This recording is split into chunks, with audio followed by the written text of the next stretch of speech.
سلام عشقا، حالتون چطوره؟ من شمافیام و خوش اومدین به این ویدیو.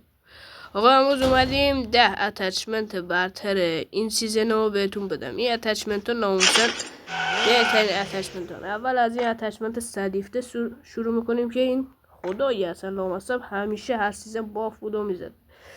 این از اتچمنتش. حالا پرکم اگه پرک خوبی داریم مثلا دایموند گلد که بهش زیاد نمیاد، مثلا این پرکم یکی از این پرکان به نظرش واقعا خوشگل میشه. خب بریم برای اتچمنت بعدی. اتچمنت بعدی بیوای بعضی موقع خوب میزنه بعضی موقع بد، ولی شما آقا این اتچمنت رو بزن خیالت بابت همه چی راحت باشه. این اتچمنت اصلا خداییه برای خودش. این اتچمنت رو حتما بزنید. خب بریم برای کیارم. آقا این کیارم من میخواستم براتون توی یک ویدیو بذارم از شاتاش ببینیم چه جوریه. گفتم ولی بذار توی ویدیو بلند بذارم. این کیاره مثلا اچس این سیزن داغونه. اینو تو بزن، اینو یا بیوایو بزن، یعنی اصلا نگم برات یه جوری میزنه رنده میکنه که دیگه خدا میدونه انمی چه فوشایی بده. حالا فوش که نمیخوری ولی خب اتچمنت خوبیه حتما بزنش. خب بریم برای اتچمنت بعدی. اتچمنت اچس که زیاد باف نیست ولی خب شما اتچمنت رو بزنین، اینم اتچمنت خوبیه. و بریم برای اتچمنت بعدی.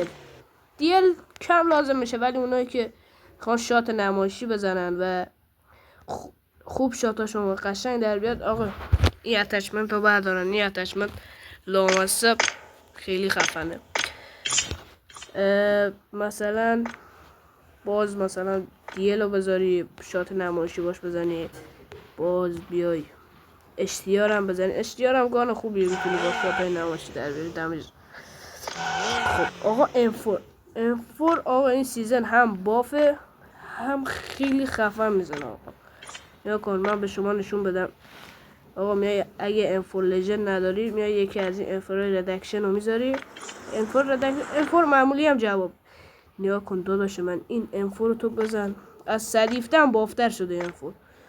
من یک کمو روش بذارم، این کمو رو روش میذارم، اصلا خیلی باف شده. انفور رو حتما اتچمنتش رو برداریم. این هم از اتچمنت انفور. خب بریم برای اتچمنت کیو9. همیشه آقا باید یه دونه کیو9 داخل دراپگانت باشه. آقا برای چی؟ چون آقا اونایی که شاتگان پلی نمیدن حداقل با این کیو9 بتونن انمی که شاتگان پلیر جلوشونو بخوابون از زمین. این هم از اتچمنتش.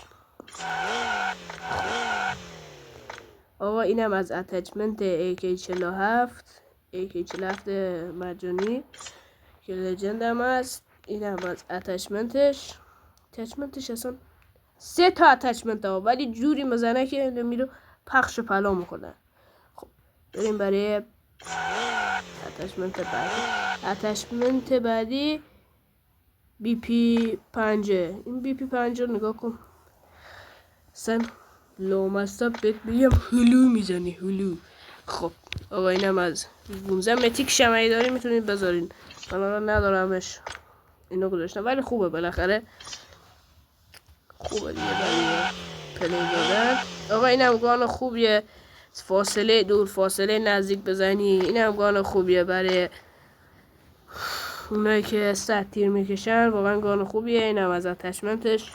بریم برای اتچمنت بعدی. آقا شما میخوای انمی رو مثلا تو کاستوم میخوای انمی رو فشارش کنی، آقا جک 12 میاد جلو. حالا من دانلودش ندارم ولی اتچمنتش رو میذارم، لطفا تو کامنت فوش ندید. برای آدمای فشاری گذاشتم. حالا درسته فشاری نیست خب ولی گذاشتم. اینم از اتچمنتش. خب آقا میریم برای اتچمنت مولتی.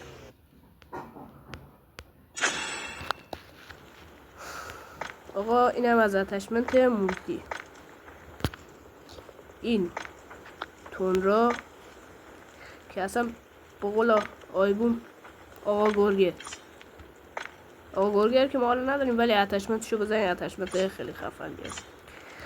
خب باز میاید اینجا. آقا اینو یعنی من رنکمو با همین لجند کردم از بس که این گان معرکه است. حتما اتچمنتشو بزنید. بریم برای اتچمنت بعدی کیارم، برای اونایی که بخوان کیارمشان رو گلد یا دایموند کنن این اتچمنت واقعا اتچمنت خوبیه. خب بریم برای اتچمنت بعدی.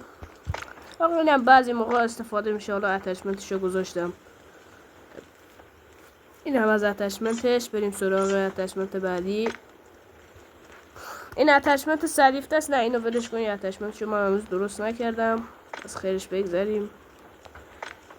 این اتچمنت هم خدای اتچمنت خوبیه برای دوئل، واقعا اتچمنت خوبیه، انمی رو براتون پاره میکنه. مثلا بیای توی هم یک کاموی قشنگ بندازی روش، دایموند داری، دایموندش خیلی قشنگه، یک کاموی قشنگ میندازی روش، مثلا این کاموی میندازی روش قشنگ میشه.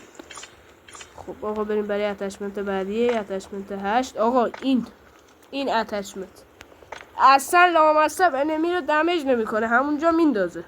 این 100% تو دوئل برداری، 100%. این هم از اتچمنتش. بریم برای اتچمنت بعدی، از اتچمنت فنک. اتچمنت فنک دیوانه، یا بگم دیوانه بار میزنه. این هم از اتچمنتش. این اتچمنت هایی که دارم بهتون میگم، یعنی برین این اتچمنت مولتی رو 100% تو مولتی نگاه کنم. با همین رنکم رو لجن کردم. بریم برای اتچمنت آخری، اتچمنت VMP. واقعا اتچمنت خوبیه، تو مثلا لژند یا میتیکش داری میتونی بذاری، میزنه دیگه در حد لالیگا. خب آقا ما میریم. خب آقا اینم از ویدیو امروز. اگه خوشتون اومد لایک و ساب فراموش نشه. بازم میگم اگه یکا بشی میدونه اکانت اسکین لژندار به یکی از شما هدیه میدم. عشقای داشترشین. فعلا خدافظ.